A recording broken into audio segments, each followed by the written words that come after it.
नमस्कार जोहार, मैं चुनचुन कुमार। स्वागत है झारखंडी हिंदी न्यूज पर। तो चलिए जानते हैं दिन भर की सभी महत्वपूर्ण खबरों को। आज की पहली और बड़ी खबर की बात करें तो झारखंड के शिक्षा मंत्री बोले, जिंदा रहा तो इंटर की परीक्षा भी दूंगा और पास भी करूंगा। झारखंड के शिक्षा मंत्री जगन्नाथ महतो का हौसला अभी भी बुलंद है। कोरोना संक्रमण की चपेट में आने के बाद फिलहाल वह स्वस्थ है और शिक्षा संबंधी महत्वपूर्ण कार्यक्रमों में भी शामिल हो रहे हैं। इसी कड़ी में झारखंड एकेडमिक काउंसिल की ओर से इंटरमीडिएट रिजल्ट प्रकाशन के दौरान वह शुक्रवार को जैक कार्यालय पहुंचे। इस दौरान उन्होंने कहा कि अगर जिंदा रहा तो अगले साल इंटरमीडिएट का परीक्षा भी दूंगा और पास भी करूंगा। दरअसल झारखंड के शिक्षा मंत्री जगन्नाथ महतो 10वीं पास है और उनके क्वालिफिकेशन को लेकर सोशल मीडिया के साथ साथ राजनीति जगत में भी हमेशा ही सवाल उठाया जाता रहा है। ऐसे लोगों को जवाब देने के लिए जगन्नाथ महतो ने मैट्रिक से आगे की पढ़ाई के लिए 2020 के अगस्त महीने में उन्होंने अपने विधानसभा क्षेत्र डुमरी स्थित देवी महतो स्मारक इंटर महाविद्यालय नावाडी में एडमिशन कराया था। उनका मानना है कि पढ़ाई के लिए कोई उम्र सीमा नहीं होती। सबसे खास बात यह है कि जिस इंटर महाविद्यालय में शिक्षा मंत्री ने एडमिशन लिया था उसकी स्थापना उन्होंने खुद ही की थी और इंटर में एडमिशन लेने के बाद जगन्नाथ महतो पढ़ाई को लेकर काफी एक्टिव भी दिखे थे। अगली बड़ी खबर की बात करें तो झारखंड में सिनेमा हॉल मल्टीप्लेक्स खुलेंगे। धार्मिक स्थलों पर पाबंदी, जुलूस पर भी रोक। हेमंत सरकार ने झारखंड में सिनेमा हॉल, बार, मल्टीप्लेक्स, रेस्टोरेंट आदि 50% क्षमता के साथ खोलने की अनुमति दे दी है। अब क्लब भी खुल सकेंगे। इसके अलावा शैक्षणिक संस्थानों को खोलने के साथ साथ अंतर्राज्यीय बस सेवा के संचालन की छूट दी है। शुक्रवार को मुख्यमंत्री की अध्यक्षता में आपदा प्रबंधन प्राधिकार की बैठक में ये निर्णय लिए गए। सरकार के इस निर्णय के बाद चर्चा है कि 2 अगस्त सोमवार अथवा मंगलवार से शैक्षणिक संस्थान खोल दिए जाएंगे। लिए गए निर्णय के तहत कक्षा 9 से 12वीं तक के विद्यार्थियों को ही स्कूल आने की अनुमति दी गई है। इसके साथ ही कोचिंग संस्थान भी खुलेंगे, लेकिन 18 से अधिक उम्र के विद्यार्थी ही वहां अध्ययन कर सकेंगे। इसके अलावा स्नातक और स्नातकोत्तर के अंतिम वर्ष के छात्रों के लिए भी कॉलेजों में कक्षाओं का संचालन हो सकेगा। संबंधित संस्थानों में अधिकतम 4 घंटे ही पढ़ाई होगी और दोपहर 12 बजे तक इन संस्थाओं को बंद कर देना होगा। इन कक्षाओं में वही विद्यार्थी शामिल हो सकेंगे जिन्होंने कम से कम एक टीका लिया हो।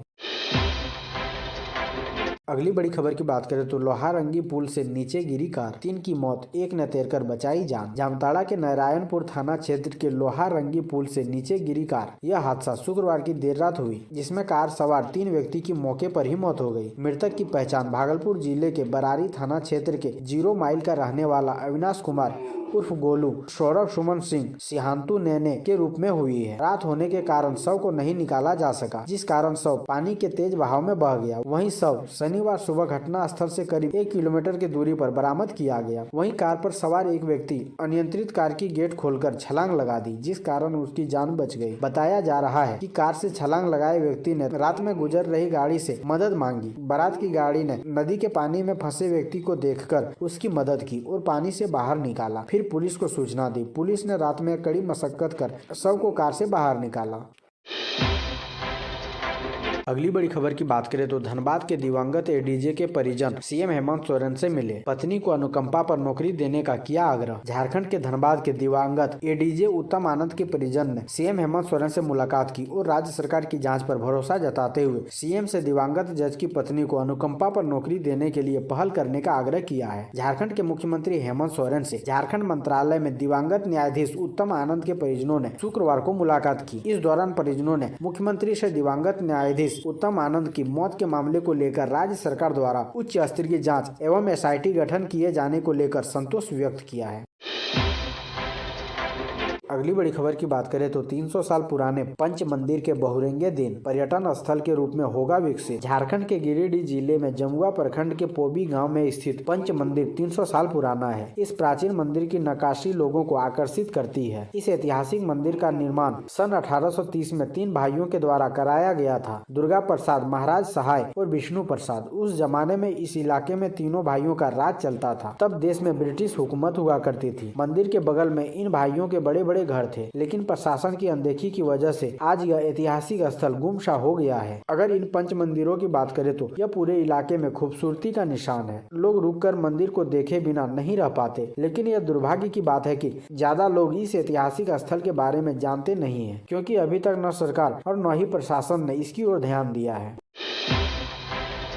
अगली बड़ी खबर की बात करें तो क्या आप भी हर सवाल का जवाब गूगल से पूछते हैं तो हो जाइए सावधान। जाने क्या कहते हैं विशेषज्ञ। गूगल ने हमारी जिंदगी को बड़ा आसान बना दिया है। कई बड़े मसलों पर हल गूगल पर आसानी से मिल जाता है। कहीं पहुंचने का रास्ता हो या किसी पर्व त्योहार की जानकारी, खाने से लेकर गाने के लिरिक्स तक गूगल पर मौजूद है। हाल यह है कि अब लोग गूगल से ही पूछते हैं कि आज कौन सा दिन है, क्या तारीख है। कई ऐसी छोटी बातें जो हमारे रोजमर्रा के जीवन से जुड़ी हुई है। हर बात की खबर गूगल से मिल जाती है। मगर आपको जानकर हैरानी होगी कि गूगल पर ऐसी निर्भरता आपके दिमाग पर गहरा असर डालती है। इससे आपकी याद रखने की स्मरण शक्ति धीरे धीरे कम होती जाती है। केंद्रीय चिकित्सा संस्थान के निदेशक डॉक्टर वासुदेव दास बताते हैं कि पहले हम अपने तीज त्योहार या किसी कैलेंडर का जन्मदिन वैसे ही याद रखते थे, मगर अब फेसबुक या गूगल कैलेंडर की मदद से याद रखना पड़ता था। पहले हम पूरा का पूरा फोन नंबर याद रखते थे, अब कई लोगों को अपना फोन नंबर भी याद नहीं रहता है। इसका कारण यह है कि हमने तकनीक पर अपनी निर्भरता को बढ़ा दिया है। किसी भी तकनीक का इस्तेमाल अच्छा है, मगर उसका जरूरत से ज्यादा इस्तेमाल हमें कमजोर बना देता है।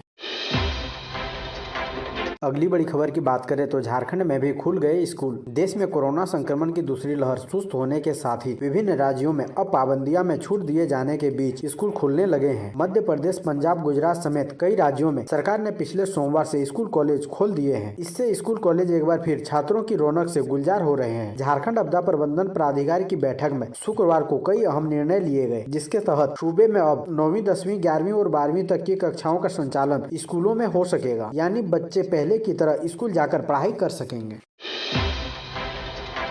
अगली बड़ी खबर की बात करें तो धनबाद जज मौत मामले में एसआईटी जांच में आई तेजी। ऑटो के पीछे जा रहे बाइक सवार को तलाश रही पुलिस। धनबाद सिविल कोर्ट के जज उत्तम आनंद की मौत की गुत्थी सुलझाने में एसआईटी लगी हुई है। इस मामले में एक बात सामने आई है कि 28 जुलाई की सुबह मॉर्निंग वॉक के दौरान न्यायाधीश को ऑटो ने जिस वक्त टक्कर मारी थी, ठीक उसी समय बाइक से एक शख्स हेलमेट पहने जा रहा है। उसका चेहरा और मोटरसाइकिल नंबर सीसीटीवी में पता नहीं चल पा रहा है, लेकिन यह शख्स घटना के बाद एक पल के लिए भी मौके वारदात पर नहीं रुका, न ही एक बार भी पलटकर सड़क किनारे पड़े न्यायाधीश को देखा। यह ऑटो के पीछे पीछे चला जा रहा था। बाइक सवार युवक की गतिविधि प्रथम दृष्टया संदेहास्पद लग रही है। पुलिस इसकी तलाश कर रही है। गौरतलब है कि झारखंड में सड़क हादसों में घायल लोगों की मदद के लिए गुड सेमेरिटल पॉलिसी लागू है। इसके तहत घायलों को गोल्डन आवर यानी 1 घंटे के अंदर अस्पताल पहुँचाने वालों को सम्मान स्वरूप राशि देने का प्रावधान है। मदद करने वालों को पुलिस परेशान नहीं कर सकती है, इसका भी प्रावधान है। बावजूद इसके मोटरसाइकिल सवार का नहीं रुकना पुलिस के लिए संदेह पैदा करता है। अगली बड़ी खबर की बात करें तो दिव्यांगों का बनेगा आई कार्ड। इटकी का टीबी सैनिटोरियम होगा डेडिकेटेड कोविड अस्पताल। कोरोना महामारी पर नियंत्रण के बाद आम लोगों की आवश्यकताओं को पूरा करने पर रांची जिला प्रशासन ने अपना पूरा ध्यान केंद्रित कर दिया है। इसके तहत इस तरफ जहां दिव्यांग जनों का यूनिक दिव्यांगता आई कार्ड बनाने का निर्णय लिया गया है, वहीं कोरोना की तीसरी लहर से निपटने की तैयारियों के मद्देनजर इटकी के टीबी सैनिटोरियम को डेडिकेटेड कोविड अस्पताल में परिवर्तित किया जा रहा है। अगली बड़ी खबर की बात करें तो 2 दिन की बारिश में तालाब में तब्दील हुई रांची। निचले इलाके में पानी भरा, घरों में बंधक बने लोग। राजधानी रांची में पिछले 2 दिनों से हो रही बारिश ने पूरे शहर को दरिया बनाकर रख दिया है। बारिश की वजह से निचले इलाके डूब चुके हैं। बारिश ने पूरे सिस्टम की पोल खोलकर रख दी है। रांची नगर निगम के नीमों की धज्जियां उड़ाकर बनाए गए कई अपार्टमेंट में पानी घुस चुका है। वहीं निगम के ड्रेनेज सिस्टम की भी कलई खुल चुकी है। रांची के अरगोड़ा के दीपा टोली में मौजूद एकलव्य अपार्टमेंट में तकरीबन 60 से ज्यादा फ्लैट हैं। इसमें 250 से ज्यादा लोग पिछले 2 दिनों से बारिश के कारण बंधक बने हुए हैं। इसके ग्राउंड फ्लोर में बने पार्किंग एरिया में करीब 10 से 12 फीट तक पानी भर चुका है। पार्किंग में रखी कारें पूरी तरह डूब चुकी है। स्थानीय लोगों की माने तो बारिश के दिनों में इस अपार्टमेंट के आसपास का नजारा ऐसा ही होता है। हर साल यहाँ रहने वाले परिवारों को इसी तरह की मुसीबत झेलनी पड़ती है। ऐसे ही महत्वपूर्ण खबरों को जानने के लिए हमारे चैनल को सब्सक्राइब जरूर करें। अब हमें दीजिए इजाजत, मिलते हैं अन्य महत्वपूर्ण खबरों के साथ। धन्यवाद।